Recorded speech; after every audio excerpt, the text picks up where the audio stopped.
আমি যাম, কাৰণ 500 ঘৰ মানুহে 5000 বিঘা যদি জংঘল দখল কৰি দিয়ে তাত আমাৰ আপত্তি আছে। এতিয়া গোৱালপাৰাত উচ্ছেদ হৈ আছে বনাঞ্চল বিলাকত হা। এতিয়া যেতিয়া উচ্ছেদ হৈছে, উচ্ছেদ হওঁতে অসম পুলিচক মাৰিছে তাত বাংলাদেশী মূলৰ মানুহে। অসম পুলিচৰ গাত হাত দিয়াৰ পিছত মানে বাংলাদেশীয়ে এখন যুদ্ধ ঘোষণা কৰি দিলে, আৰু সেই যুদ্ধৰ এটা উত্তৰ দিয়াৰ সময়।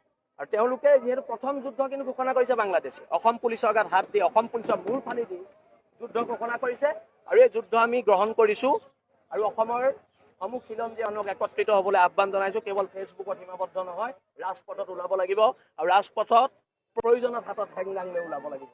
আৰু এটা শিৱসাগৰৰ চিন্তামণিগড়ত বাংলাদেশী সোমাইছে। আজি চিন্তামণিগড়ৰ ওচৰৰ পাজৰে মানুহে মোলৈ ফোন কৰিছে। এতিয়া চিন্তামণিগড় মোৰ ঘৰৰ পৰা কেই কিলোমিটাৰ, 15-20 কিলোমিটাৰ দূৰ, 15 কিলোমিটাৰো নহয়। এতিয়া চিন্তামণিগড়ত উচ্ছেদ কৰিবলৈ আমিতো পুলিচলৈ ৰখি নাথাকিম, আমি এইটো এদিনতে উচ্ছেদ কৰিম চিন্তামণিগড়, যিকোনো পৰ্যায়ত গৈ উচ্ছেদ কৰিম।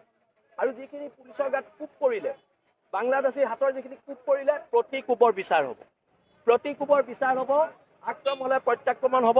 আৰু অসমৰ খিলঞ্জীয়া মানুহ শেষ যুদ্ধলৈ সাজু থাকক, যুদ্ধ কৰিব লাগিব, নহ'লে জাতি নেবাচে।